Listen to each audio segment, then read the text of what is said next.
Livro Palestras Íntimas de São Francisco de Sales. Palestra 3. Da Constância. Sermão de Monsenhor para a oitava dos Inocentes. Celebramos hoje a oitava da festa dos Santos Inocentes, dia em que a Santa Igreja nos faz ler o Evangelho que trata de como o anjo do Senhor diz ao glorioso São José em sonho, isto é, enquanto ele dormia, que tome o menino e a mãe e que fuja para o Egito, porque Herodes, cioso da sua realeza, procurava Nosso Senhor para o matar, temendo que ele lhe atirasse. E cheio de cólera, por os reis magos não terem voltado a Jerusalém, mandou que matassem todas as crianças que tivessem menos de 2 anos, pensando que Nosso Senhor seria incluído nesse número e que assim asseguraria a posse do seu reino. Este evangelho está cheio de muitas e belas lições. Não duvido que tenhais descoberto muitas nas considerações que fizestes no dia da festa dos inocentes, mas o grande número que nele se encontram faz-me crer que é possível tenhais deixado muitas que são proveitosas, ainda que não queira agora procurar aquelas sobre que não fizestes talvez reflexão, nem tampouco tratar das considerações que talvez tirasseis deste assunto. O que quero é dizer-vos simplesmente o que Deus me inspirar. E assim como num quadro onde se representa um homem ou um gigante combatendo ou fazendo outra qualquer coisa, é muito mais fácil distinguir os traços da pintura do que noutro, em que se representa um corpo pequeno ou muitos corpos pequenos juntos, pois que é preciso mais tempo para observar todos os pequenos contornos, jeitos, dobras e pregas, linhas e coisas semelhantes que na pintura se devem observar. O que não acontece no primeiro, porque nestes, todas as vezes que se olha para ele, se descobre alguma coisa nova, enquanto que no quadro grande é fácil descobrir tudo à primeira vista. Do mesmo modo, nos outros mistérios que nos são representados, onde se acham Nosso Senhor, Nossa Senhora, São José, os pastores e os reis magos que vêm adorar Nosso Senhor, parece fácil descobrir à primeira vista os mistérios que estão escondidos sob esta pintura. Não é, porém, tão fácil fazê-lo. No outro quadro pequeno, que nos representa uma tão grande multidão de criancinhas, que todas juntas parecem um formigueiro. Portanto, por muito tempo que levamos a considerar o que neste mistério nos é representado, temos sempre alguma coisa nova que descobrir, tantas vezes quantas olhamos para ele. E para entrar no meu assunto, que é o Evangelho, principio pela primeira observação que o grande São Crisóstomo faz sobre a inconstância, variedade e instabilidade dos acidentes desta vida mortal. Oh, como esta consideração é útil, pois deixar de a fazer é o que nos leva ao desânimo, capricho e inquietação, desigualdade, inconstância e instabilidade nas nossas resoluções. Quiséramos não encontrar no nosso caminho as menores dificuldades, contrariedades ou trabalhos. Quiséramos ter sempre consolações, sem securas nem aridez. O bem sem mistura de nenhum mal, a saúde sem doença, o descanso sem trabalho, a paz sem perturbação. Ai, quem não vê a nossa loucura? Queremos o impossível. A pureza não se encontra senão no paraíso. Aí se acha o bem, o descanso e a consolação, sem mistura alguma do mal, inquietação ou aflição. No inferno, ao contrário, encontra-se o mal, o desespero, a inquietação e perturbação, e isso na sua pureza, sem mistura alguma de bem, esperança, tranquilidade ou paz. Mas nesta vida transitória, nunca se encontra o bem sem o mal, as riquezas sem as inquietações, o descanso sem o trabalho, a consolação sem a aflição, a saúde sem a doença. Em suma, tudo está misturado. É uma contínua variedade de acidentes. Deus quis que as estações fossem diversas, que o outono estivesse ligado ao verão, o verão à primavera, a primavera ao inverno, o inverno ao outono, para nos mostrar que nada nesta vida é estável nem permanente, mas que as coisas temporais fossem perpetuamente variáveis, inconstantes e sujeitas à mudança. A falta de conhecimento desta verdade é, como já disse, o que faz com que nós sejamos variáveis e inconstantes no nosso gênio, não nos servindo da razão que Deus nos deu, pois que esta razão, sendo invariável, firme e sólida, é que nos torna semelhantes a Deus. Quando Deus disse, façamos o homem à nossa semelhança, deu-lhe ao mesmo tempo a razão e o uso dela para discorrer, considerar e discernir o bem do mal, as coisas que merecem ser escolhidas ou rejeitadas. É a razão que nos torna superiores e senhores de todos os animais. Quando Deus criou os nossos primeiros pais, deu-lhes inteiro domínio sobre os peixes do mar e os animais da terra, e por conseguinte, o conhecimento de cada espécie e os meios de os domar e de se tornarem senhores deles. Deus não fez só esta graça ao homem, de o tornar senhor dos animais, por meio do dom da razão, dom pelo qual o fez semelhante a si, mas deu-lhe ainda pleno poder sobre todos os acidentes e acontecimentos. Está dito que o homem sábio, isto é, o homem que se governa pela razão, se tornará senhor absoluto dos astros. O que quer isso dizer, senão que pelo uso da razão ele permanecerá firme e constante na diversidade dos acidentes e acontecimentos desta vida mortal? Quer faça bom tempo, quer chova, quer o ar esteja sereno, quer o vento sopre, o homem sábio com nenhuma dessas coisas se perturba, sabendo que nada é estável e permanente nesta vida, e que não é aqui o lugar do descanso. Na aflição não desespera, mas aguarda a consolação. Na doença não se atormenta, esperando a saúde. Ou se vê que está tão mal que vai morrer, bendiz a Deus, confiando obter o descanso da vida imortal que a esta se segue. Se é pobre, não se aflige, pois bem sabe que nesta vida não se encontram as riquezas sem a pobreza. Se é desprezado, bem sabe que neste mundo a honra não tem permanência, mas que ordinariamente é seguida pelo desprezo. Em poucas palavras, em toda espécie de acontecimentos, quer nas prosperidades, quer nas adversidades, permanece firme, estável e constante na sua resolução de pretender os bens eternos. Não devemos, porém, considerar esta variedade, mudança, mutação e instabilidade só nas coisas transitórias e materiais desta vida mortal, não de certo, mas também na nossa vida espiritual, na qual a constância e firmeza são tanto mais necessárias quanto a vida espiritual é mais elevada do que a vida mortal e corporal. É um grande abuso não querermos sofrer ou sentir variações e mudanças nas nossas inclinações, enquanto não nos governamos e não nos quisermos deixar governar pela razão. Disse vulgarmente: vede esta criança, é ainda muito nova, mas já tem o uso da razão. Assim muitas pessoas têm o uso da razão, mas não se comportam segundo os seus ditames.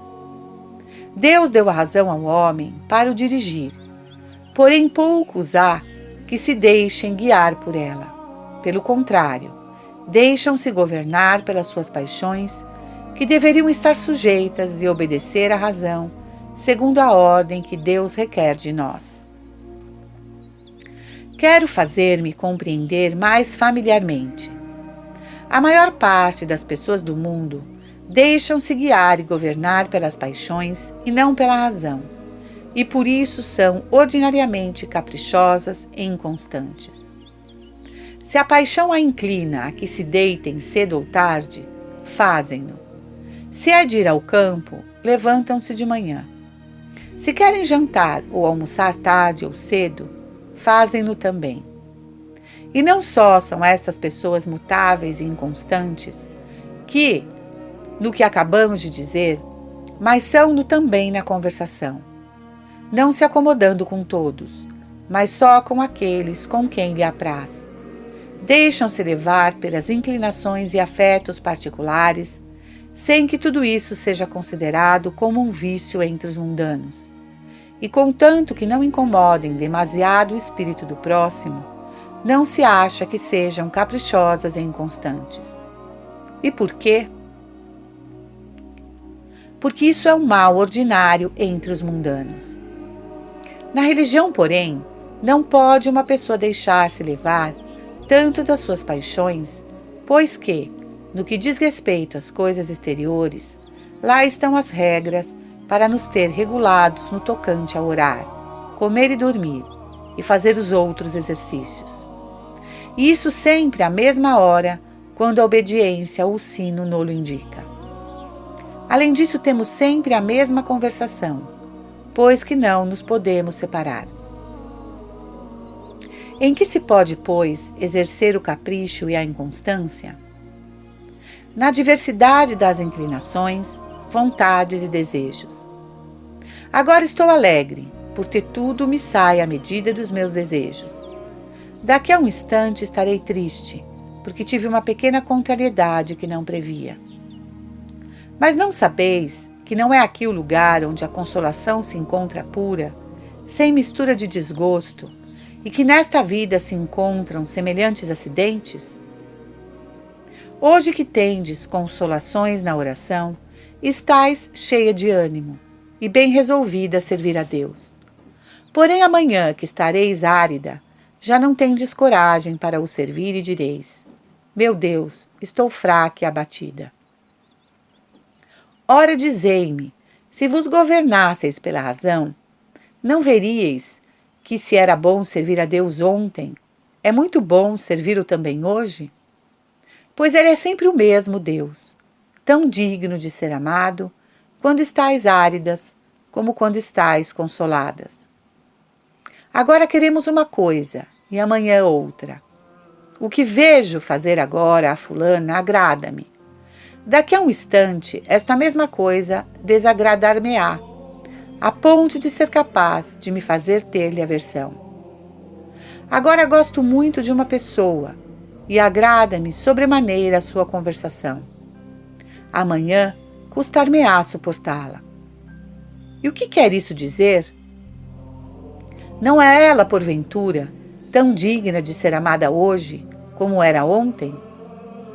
Se refletíssemos no que nos dita a razão, veríamos que devíamos amar esta pessoa, porque é uma criatura que tem em si a imagem divina majestade, e teríamos assim tanta suavidade na sua conversação, hoje como a tivemos ontem. Mas isso não provém senão de nos deixarmos guiar pelas nossas inclinações ou afetos, pervertendo assim a ordem que Deus em nós tinha posto. Isto é, que tudo estaria sujeito à razão.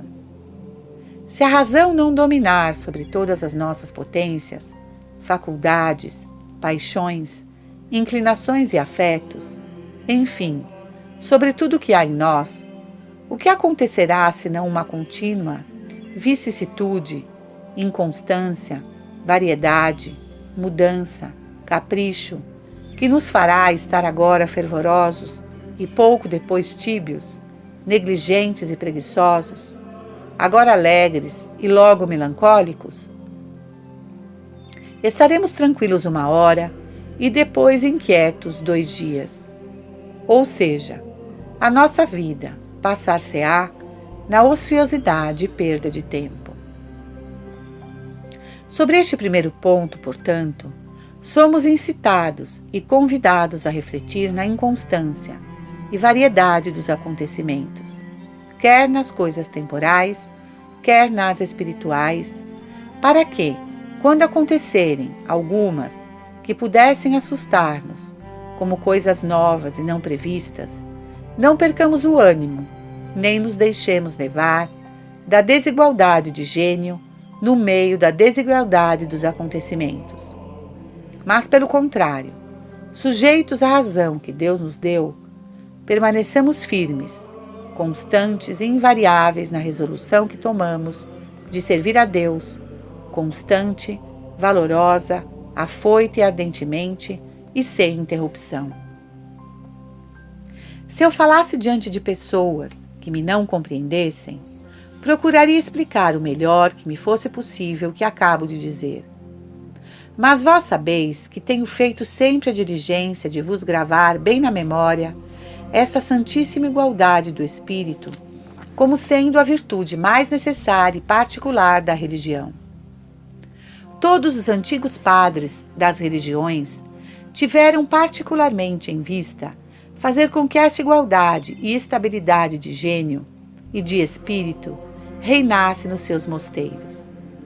Para isso estabeleceram estatutos, constituições e regras, para que os religiosos se servissem delas como de uma ponte, para passarem da contínua igualdade dos exercícios ali marcados e aos quais eles se sujeitaram, a essa tão amável e desejável igualdade de espírito, no meio da inconstância e desigualdade dos acontecimentos que se encontram no caminho da nossa vida, tanto moral como espiritual.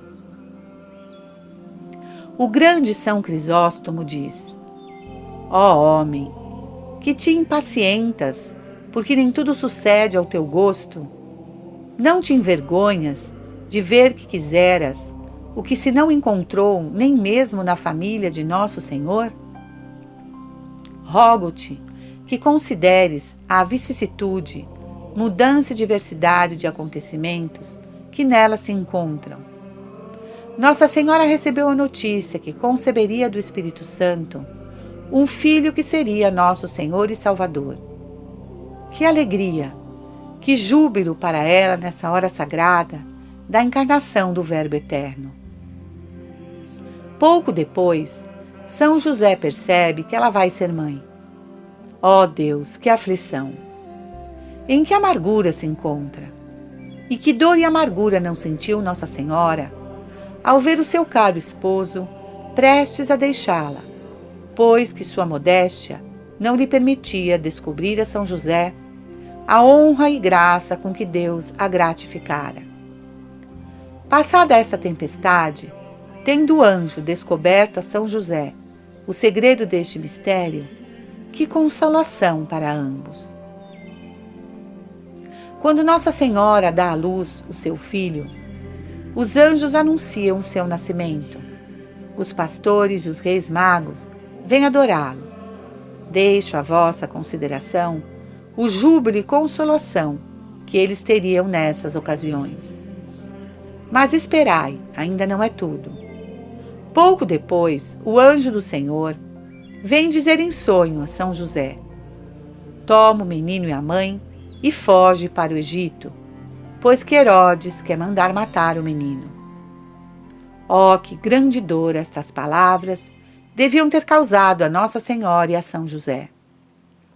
Oh, como o anjo trata São José como verdadeiro religioso. Toma o menino, lhe diz ele, e a mãe, e foge para o Egito, e deixa-te lá ficar até que eu te diga. Mas o que é isto? Não poderia o pobre São José dizer: vós me dizeis que vás, mas não será melhor partir amanhã? Para onde quereis que vá de noite? Não tenho nada arranjado. Como quereis que leve o menino? Terei porventura braços, assaz fortes, para o levar sempre ao colo durante uma viagem tão longa? Ou pensais acaso que a mãe o poderá levar? Ai, não vedes que é uma donzela tão nova ainda? Não tenho nem jumento, nem dinheiro para fazer a viagem. Dizei-me que vá para o Egito. Ai, e não sabeis que os egípcios são inimigos dos israelitas? Quem nos receberá? E coisas semelhantes que nós não deixaríamos de alegar ao anjo se estivéssemos no lugar de São José. Porém, ele não disse nenhuma palavra para se esquivar à obediência, mas partiu imediatamente e fez tudo o que o anjo lhe tinha mandado.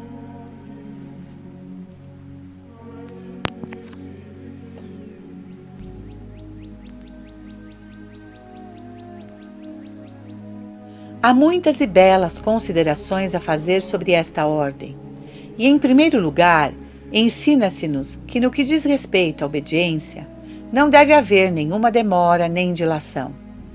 É próprio do preguiçoso retardar e dizer como Santo Agostinho diz de si mesmo: por ora, não esperemos um pouco, e depois me converterei.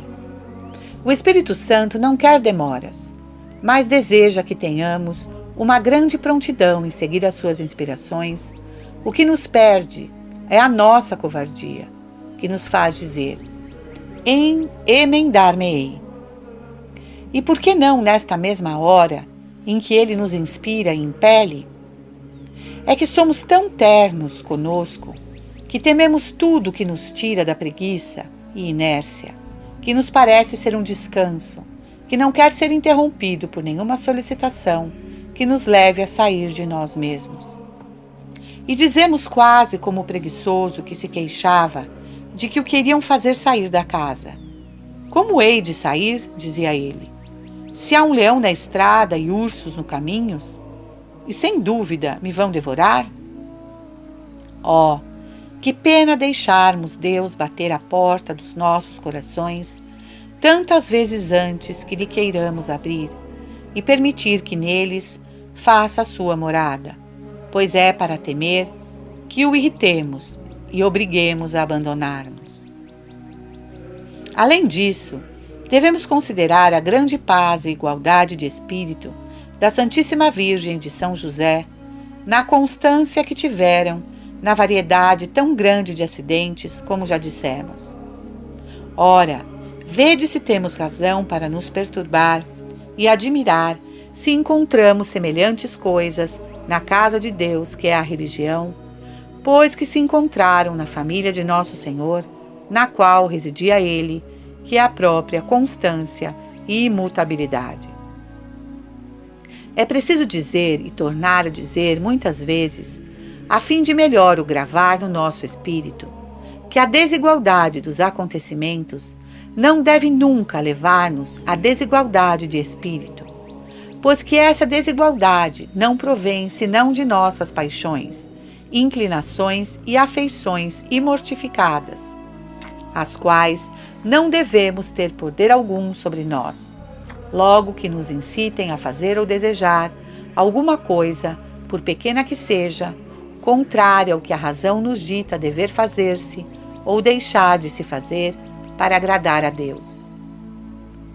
Passo à segunda consideração que faço sobre esta palavra do anjo do Senhor, que diz a São José: toma o menino e o que se segue. Detenho-me nesta palavra, o anjo do Senhor. E aqui desejo eu que notemos a estima em que devemos ter o cuidado, socorro, auxílio e direção daqueles que Deus põe ao nosso lado para nos ajudarem a seguir com segurança o caminho da perfeição. É preciso que saibamos que quando se diz o anjo do Senhor, não se deve entender como quando se diz a nosso respeito o anjo de fulano ou fulana, que quer dizer o nosso anjo da guarda, que toma conta de nós da parte de Deus. Pois nosso Senhor, que é o rei e o guia dos próprios anjos, não tem ou não tinha necessidade durante a sua vida mortal de um anjo da guarda. Portanto, quando se diz o anjo do Senhor, deve-se entender assim: o anjo destinado para a direção da casa e família de Nosso Senhor, e mais particularmente dedicado ao seu serviço e ao da Santíssima Virgem. Para explicar isto mais familiarmente, um desses dias mudastes de cargos e de ajudantes espirituais. O que significam esses ajudantes que se vos dão? E para que é que vô-las dão? São Gregório diz que neste miserável mundo, para permanecermos firmes e sólidos na nossa empresa de nos salvar ou aperfeiçoar, devemos fazer o mesmo que fazem os que andam sobre o gelo, os quais, segundo ele diz, dão a mão uns aos outros ou se agarram por baixo do braço, para que, se um escorregar, o outro o segure, e este outro seja também amparado se estiver prestes a cair. Estamos nesta vida como sobre o gelo, encontrando a cada momento ocasiões de escorregar e cair, ora em melancolia, ora em murmuração, ora em caprichos, que farão com que coisa alguma nos possa contentar. Depois, desgostamo-nos da nossa vocação, sugerindo-nos a melancolia que nunca faremos nada de bom. E que sei eu? Coisas e acidentes semelhantes que se encontram no nosso pequeno mundo espiritual. O homem é um compêndio do mundo, ou, para melhor dizer, um mundo pequeno onde se encontra tudo o que se vê no grande mundo universal. As paixões representam os animais irracionais, os sentimentos, inclinações, afeições, potências e faculdades da nossa alma. Tudo isso tem a sua significação particular. Mas não quero agora deter-me nessas coisas, e sim continuar o discurso começado. As ajudantes que nos deram são, portanto, para nos ajudarem a perseverar no nosso caminho, para nos impedirem de cair, ou se caímos, nos ajudarem a levantar. Meu Deus, com que franqueza, cordialidade, sinceridade, simplicidade e fiel confiança devemos tratar com essas ajudantes que nos são dadas da parte de Deus para nosso adiantamento espiritual.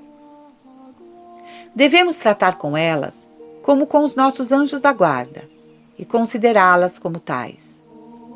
Os nossos anjos da guarda são assim chamados porque estão encarregados de nos ajudar com as suas inspirações, de nos defender nos perigos, de nos repreender dos nossos defeitos e excitar a prática da virtude. Estão também incumbidos de levar as nossas orações diante do trono da divina bondade e misericórdia de nosso Senhor e de nos trazer o despacho das nossas petições. E as graças que Deus nos quer fazer, fá-las por intermédio ou intercessão dos nossos anjos da guarda. As nossas ajudantes espirituais são os nossos anjos da guarda visíveis, assim como os nossos santos anjos da guarda, que são invisíveis.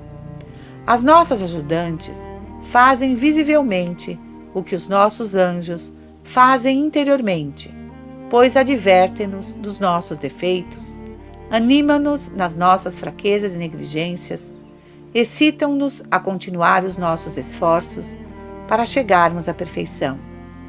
Impedem-nos, com os seus bons conselhos, de cair, ajudam-nos a levantar se caímos em alguma imperfeição ou defeito. Se estamos aborrecidas ou tristes, ajudam-nos a levar a nossa dificuldade com paciência e pedem a Deus que nos dê força para levar como convém, a fim de não sucumbirmos à tentação. Ora, vede o apreço em que devemos ter o seu auxílio e o cuidado que tem de nós. Considero depois por que é que nosso Senhor, sendo a sabedoria eterna, não toma cuidado da sua família. Quero dizer, porque não avisa São José ou sua dulcíssima mãe de tudo o que lhes deve acontecer. Não podia ele dizer ao ouvido de seu pai putativo São José: vamos para o Egito, onde ficaremos até um tal tempo? Visto ser certíssimo que ele teve o uso da razão desde o instante de sua conceição no seio da Santíssima Virgem, mas não quis fazer este milagre de falar antes do tempo. Não podia ele inspirá-lo ao coração da sua Santíssima Mãe, ou ao do seu amadíssimo pai adotivo, São José, esposo da Santíssima Virgem? Por que é então que não fez, mas encarregou o anjo, que era muito inferior a Nosso Senhor, de o fazer? Isso não é sem mistério. Nosso Senhor não quis usurpar o cargo de São Gabriel, o qual, tendo sido enviado do Pai Eterno para anunciar o mistério da encarnação à gloriosa Virgem, ficou desde então como que ecônomo, geral da casa e família de Nosso Senhor, para velar sobre ela e impedir que sucedesse qualquer coisa que pudesse abreviar a vida mortal do nosso menino recém-nascido. E por isso é que o anjo advertiu São José que o levasse imediatamente para o Egito, a fim de evitar a tirania de Herodes, que o queria mandar matar. Nosso Senhor não se quis governar a si mesmo, mas quis deixar-se levar para onde queriam e por quem queria. Parece que não se achava capaz para se guiar a si próprio e a sua família. Por isso deixa governar o anjo como lhe apraz, ainda que a ciência e sabedoria deste não se pudesse comparar com a da sua divina majestade. E depois disso, teremos nós a ousadia de dizer que nos governaremos bem a nós mesmos, achando que não temos já necessidade de direção nem auxílio daqueles que Deus nos deu para nos dirigirem, não lhe achando bastante capacidade para isso? Ora, dizei-me, por acaso o anjo era mais que Nosso Senhor ou Nossa Senhora? Tinha mais inteligência e mais senso? De certo que não. Era mais qualificado e dotado de alguma graça especial ou singular? Isso era impossível, visto que Nosso Senhor é Deus e homem, e sendo Nossa Senhora sua mãe, tem por consequência mais graça e perfeições que todos os anjos juntos. Não obstante, o anjo manda e é obedecido. Mas além disso, vede a ordem que se guarda nesta santa família. Não há dúvida que nela acontecia o mesmo que na família dos gaviões, na qual a fêmea é quem governa e vale mais do que o macho. Quem poderia duvidar que Nossa Senhora valia mais que São José e tinha mais discrição e qualidades próprias para o governo do que o esposo? Todavia, não é a ela que o anjo se dirige quando se trata de tudo o que há a fazer, quer para a ida, quer para a vinda. Enfim, para coisa nenhuma. Não nos parece que o anjo comete uma grande indiscrição, dirigindo-se a São José e não a Nossa Senhora, que é o chefe da casa, pois que traz consigo o tesouro do Pai Eterno? Não teria ela razão para se ofender deste procedimento e maneira de tratar? Sem dúvida, ela poderia ter dito a seu esposo: para que irei eu para o Egito se o meu filho não me revelou o que devia fazer, nem o anjo me falou nisso? Ora, Nossa Senhora não diz nada disso. Não se ofende, porque o anjo se dirigiu a São José, mas obedece com simplicidade, porque sabe que foi Deus que assim o ordenou. Não indaga as razões, basta-lhe que seja esta vontade de Deus, que gosta que nos submetemos sem considerações. Ela poderia ter dito: mas eu sou mais do que o anjo e do que São José. Nada disso, nem pensa nisso. Não vedes que Deus se compraz em tratar assim com os homens, para lhes ensinar a santíssima e amorosíssima submissão? São Pedro era um homem rude, grosseiro, um velho pescador, ofício mecânico e de baixa condição. Pelo contrário, São João era um jovem nobre, manso, agradável, sábio. São Pedro ignorante. Contudo, Deus quer que São Pedro governe os outros e seja o pastor universal. e que São João seja um daqueles que são governados por ele e lhe obedecem. Coisa singular do espírito humano. Não é capaz de adorar os secretos mistérios de Deus e da sua vontade, se não sabe a razão. Tenho mais capacidade, dirá alguém, mais experiência e belas razões semelhantes que só servem para produzir inquietações, caprichos e murmurações. Por que razão se dá este cargo? Por que se disse tal coisa? Por que motivo se faz isso a esta e não a outra? Que lástima faz ver uma pessoa que anda sempre esquadrinhando tudo o que vê fazer. Quantas ocasiões de perder a paz da alma. Não precisamos de outras razões, senão que Deus assim o quer, e isso nos deve bastar. Mas quem me assegurará que essa é a vontade de Deus? Quiséramos que Deus nos revelasse tudo por secretas inspirações. Quereríamos talvez que nos enviasse anjos para nos comunicar qual é a sua vontade? Ele não o fez nem mesmo a Nossa Senhora, pelo menos nesta ocasião. Mas fez-lhe saber por intermédio de São José, a quem ela estava sujeita como a seu superior. Quiséramos talvez ser ensinados e instruídos pelo próprio Deus, por meio de êxtases ou arrebatamentos e visões. E que sei eu?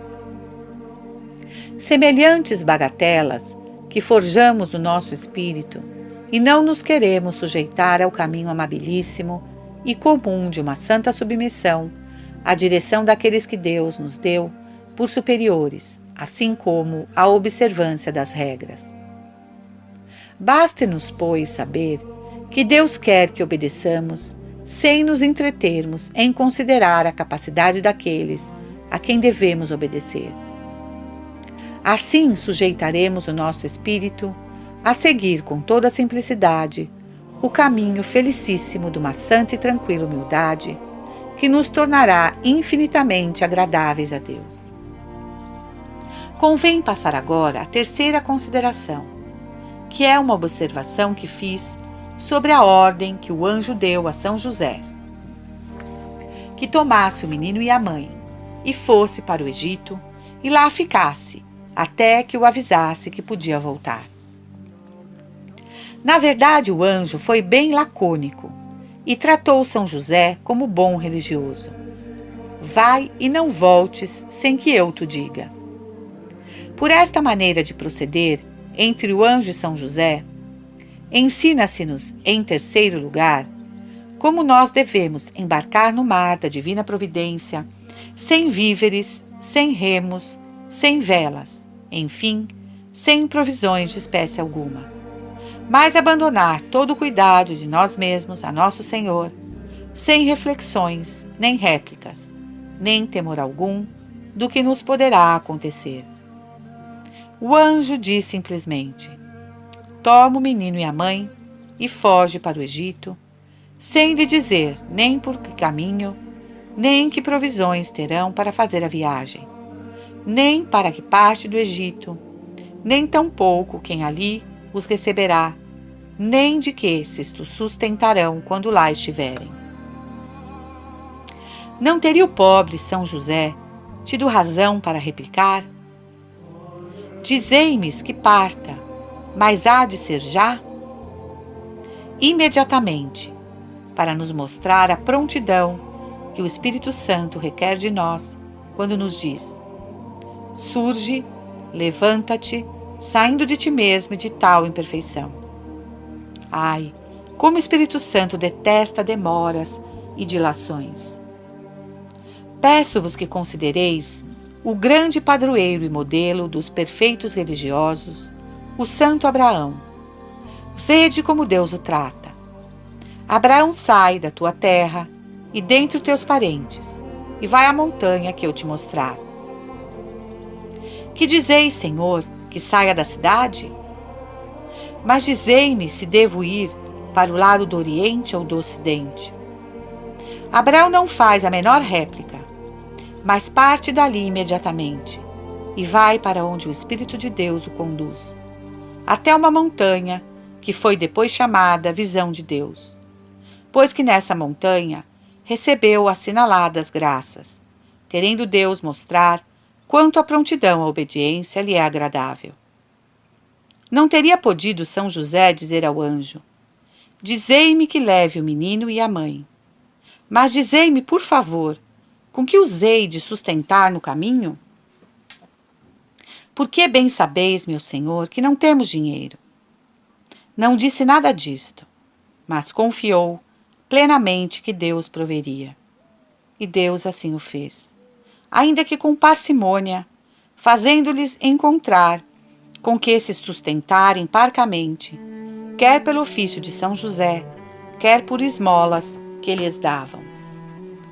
Todos os antigos religiosos foram, sem dúvida, admiráveis na confiança que tiveram que Deus os havia sempre de prover do necessário para a vida, abandonando à divina providência todo o cuidado de si mesmos.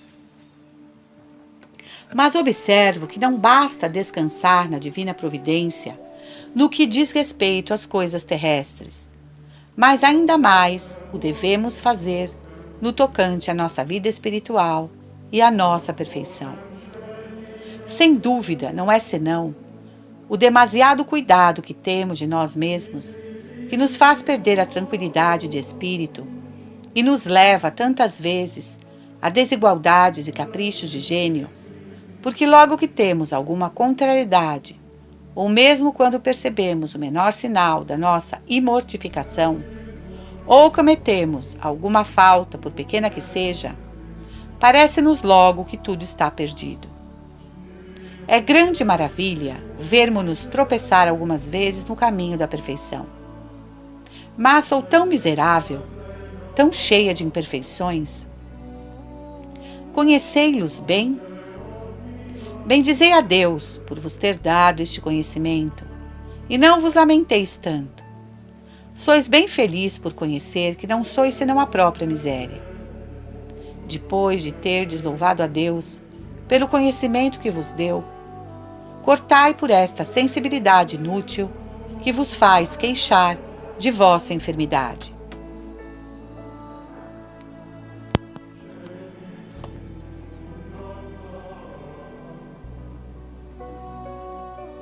Temos com o nosso corpo atenções demasiadas que são muito contrárias à perfeição. Mas as que temos com o nosso espírito são-no incomparavelmente muito mais. Meu Deus, não sou fiel a nosso Senhor e por consequência não tenho consolações na oração. É uma pena, na verdade, mas estou tantas vezes insegura, faz-me isso pensar que não estou bem com Deus, que é tão cheio de consolações. Na verdade, dizeis bem, como se Deus desse sempre consolações aos seus amigos. Houve jamais alguma pura criatura tão digna de ser amada de Deus e que realmente o fosse, como Nossa Senhora e São José? Vede se eles estão sempre em consolações? Poder-se-á imaginar aflição maior do que a que teve São José quando percebeu que a Santíssima Virgem ia ser mãe? A sua aflição e angústia eram tanto maiores quanto a paixão do amor é mais veemente do que as outras paixões da alma. E além disso, no amor, o ciúme é a ponta mais aguda da dor, como declara a esposa no Cântico dos Cânticos. O amor, diz ela, é forte como a morte, pois o amor faz os mesmos efeitos na alma que a morte faz no corpo. Mas o zelo, o ciúme é duro, como o inferno. Imaginai, pois, qual seria a dor do pobre São José, e a de Nossa Senhora também, quando viu a ideia que podia fazer dela aquele que amava e de quem era eternamente amada. O ciúme consumia São José, não sabendo ele que partido tomar. Resolveu-se antes que difamar aquela que sempre tinha estimado, deixá-la sem dizer nada. Mas, direis vós, a aflição que esta tentação, ou a minha imperfeição, me causam é muito grande. De acordo, mas poderá comparar-se com aquela de que acabamos de falar? Não dê certo. E se assim é, peço-vos que considereis se temos razão de nos queixar e lamentar, pois que São José não se queixa, nem mostra exteriormente a sua aflição. Não é por isso mais desagradável na sua conversação. Não faz má cara a Nossa Senhora, não a trata mal, mas sofre simplesmente a sua dor, não querendo senão deixá-la. E Deus sabe o que ele poderia ter feito nesta ocasião. A minha aversão por tal pessoa, dirá alguém, é tão grande que só com muito custo posso falar-lhe. O seu procedimento desagrada-me tanto. Estamos na mesma. Não deveis tratá-la com mau modo, como se ela tivesse a culpa, mas comportai-vos como Nossa Senhora e São José. Devemos ficar em paz no meio da nossa dificuldade, deixando a Nosso Senhor o cuidado de nola tirar quando lhe parecer. Teria sido bem fácil a Nossa Senhora acalmar essa tempestade. Todavia, não o quis fazer, abandonando inteiramente o resultado deste assunto à divina providência. Há duas cordas igualmente dissonantes, que é preciso afinar para tocar bem o alaúde: a prima e o bordão. Não há nada mais dissonante do que os sons agudos com os graves. Contudo, sem a consonância dessas duas cordas, a harmonia do alaúde deixa-se ser agradável. Do mesmo modo, no nosso alaúde espiritual, há duas cordas igualmente dissonantes, e que é necessário afinar. Ter grande cuidado em nos aperfeiçoar e não ter cuidado algum da nossa perfeição, abandonando-a totalmente a Deus. Quero dizer que devemos ter o cuidado que Deus quer que tenhamos em nos aperfeiçoar e, todavia, abandonar-lhe o cuidado da nossa perfeição. Deus quer que tenhamos um cuidado tranquilo e sossegado, que nos leve a fazer o que aqueles que nos dirigem acham necessário e que prossigamos sempre com fidelidade no caminho que nos está marcado nas nossas regras e a direção que nos é dada. E quanto ao resto, que descansemos no seu cuidado paternal, procurando tanto quanto possível conservar a alma em paz, pois a morada de Deus foi feita na paz, e para o coração pacífico e bem tranquilo. Sabeis que quando o lago está calmo e que o vento não agita as águas, o céu e as estrelas, numa noite serena, nele se espelham de tal modo que, olhando para baixo, se vê tão bem a beleza do céu como olhando para cima. Assim, quando nossa alma está serena, o vento dos cuidados supérfluos, a desigualdade de espírito e a inconstância não a perturbam nem a inquietam. Então, ela está apta para receber a imagem de Nosso Senhor. Mas se está perturbada, inquieta e agitada pelas diversas tempestades das paixões, deixando-se governar por elas e não pela razão que nos torna semelhantes a Deus, então a alma não é capaz de representar a bela e amabilíssima imagem de Nosso Senhor crucificado, nem a diversidade de suas excelentes virtudes. Enfim, essa alma não poderá lhe servir de leito nupcial.